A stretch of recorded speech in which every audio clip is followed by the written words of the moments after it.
ఇక రేపు రాష్ట్ర వ్యాప్తంగా బంద్కు బీఆర్ఎస్ పిలుపునిచ్చింది. ఎమ్మెల్యేలు సబితా ఇంద్రారెడ్డి, సునీత లక్ష్మారెడ్డిపై సీఎం చేసిన వ్యాఖ్యలకు నిరసనగా రేవంత్ దిష్టిబొమ్మలు దహనం చేయాలని బీఆర్ఎస్ వర్కింగ్ ప్రెసిడెంట్ కేటీఆర్ పిలుపునిచ్చారు. అసెంబ్లీ సాక్షిగా సీఎం తన స్థాయి మరిచి చేసిన వ్యాఖ్యలను అందరూ ఖండించాలని కేటీఆర్ అభిప్రాయపడ్డారు. అనేక త్యాగాలతో ప్రజలకు సేవ చేస్తున్న ఇద్దరు సీనియర్ మహిళా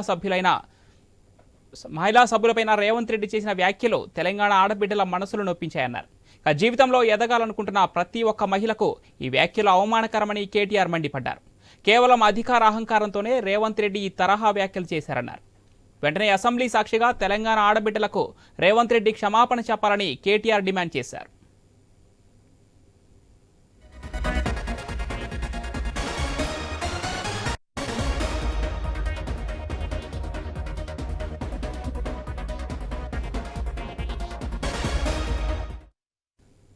రేపు రాష్ట్ర వ్యాప్తంగా బంద్కు బీఆర్ఎస్ పిలుపునిచ్చింది. ఎమ్మెల్యేలు సబితా ఇంద్రారెడ్డి, సునీత లక్ష్మారెడ్డిపై సీఎం చేసిన వ్యాఖ్యలకు నిరసనగా రేవంత్ రెడ్డి దిష్టిబొమ్మలు దహనం చేయాలని బీఆర్ఎస్ వర్కింగ్ ప్రెసిడెంట్ కేటీఆర్ పిలుపునిచ్చారు.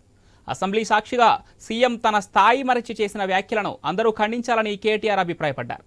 అనేక త్యాగాలతో ప్రజలకు సేవ చేస్తున్న ఇద్దరు మహిళా సభ్యులపైన రేవంత్ రెడ్డి చేసిన వ్యాఖ్యలు తెలంగాణ ఆడబిడ్డల మనసులు నొప్పించాయన్నారు.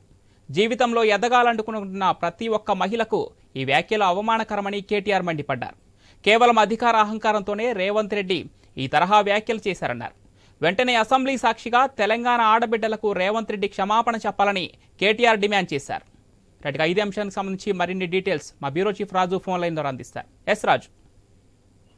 పవన్, ఈరోజు శాసనసభలో జరిగినటువంటి సమావేశాల్లో సబితా ఇంద్రారెడ్డి మరియు సునీత లక్ష్మారెడ్డిని కలిసి ఉద్దేశించి రాష్ట్ర ముఖ్యమంత్రి రేవంత్ రెడ్డి మాట్లాడినటువంటి మాటలు, వాళ్ళిద్దరిని నమ్ముకొని అవకాశం ఇస్తే వాళ్ళు ఇక్కడి నుంచి అటు వెళ్ళిపోయారు, అటు నుంచి ఇటు వచ్చారని చెప్పేసి వాళ్ళ యొక్క వ్యక్తిత్వాన్ని కించపరిచే విధంగా పార్టీ మారిన విధానాన్ని పరోక్షంగా ఆయన కామెంట్ చేస్తూ చేసినటువంటి అంశం ఈ రోజు అసెంబ్లీలో చాలా పెద్ద ఎత్తున దుమారం లేపింది.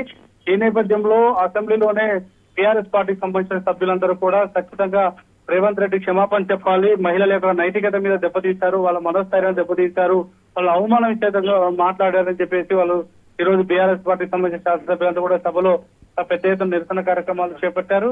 సో ఇప్పటికే రాష్ట్ర వ్యాప్తంగా బీఆర్ఎస్ పార్టీ శ్రేణులతో కూడా ముఖ్యమంత్రి వైఖరిపై నిరసన కార్యక్రమాలు చేపట్టాలని చెప్పేసి, రేపు రాష్ట్ర వ్యాప్తంగా దిష్టిబొమ్మల దగ్ధం కూడా చేపట్టాలని చెప్పేసి రేవంత్ రెడ్డి పిలుపునివ్వడం జరిగింది. సో ఈ పిలుపునిచ్చిన నేపథ్యంలో రేవంత్ రెడ్డికి సంబంధించి కావచ్చు, అదేవిధంగా రాష్ట్ర ఉప ముఖ్యమంత్రి బట్టి విక్రమార్కకి సంబంధించి కావచ్చు, ఇద్దరు చేసినటువంటి వ్యవహార శైలి అయితే కూడా మహిళలందరినీ కించపరిచే విధంగా ఉంది. రాజకీయాల్లోకి రావాలి, మనోధైర్యంగా ఎదగాలనుకున్నటువంటి మహిళలందరినీ కూడా ఇది ఒక అంటే వివక్ష పూరితమైనటువంటి వ్యాఖ్యలు అని చెప్పేసి కూడా కామెంట్ చేయడం జరిగింది. దీనిపై ఇప్పటికే హరీష్ రావు, కేటీఆర్ అందరూ కలిసి ఈ రోజు ట్విట్ గురి చేసినటువంటి పరిస్థితి ఉంది. అయితే మొత్తంగా రాష్ట్ర వ్యాప్తంగా ఈ యొక్క అవకాశాన్ని దీన్ని ఆసరాగా తీసుకొని బీఆర్ఎస్ పార్టీ నిరసన కార్యక్రమాలు చేపట్టాలి, మొత్తం నియోజకవర్గాల్లో దిష్టిబొమ్మ దగ్ధం చేసి సబితా ఇంద్రారెడ్డి, సునీత లక్ష్మారెడ్డికి మద్దతుగా సంఘీభావంగా ఉండాలని చెప్పేసి పిలుపునివ్వడం జరిగింది. Pavan. Right, thank you Raju.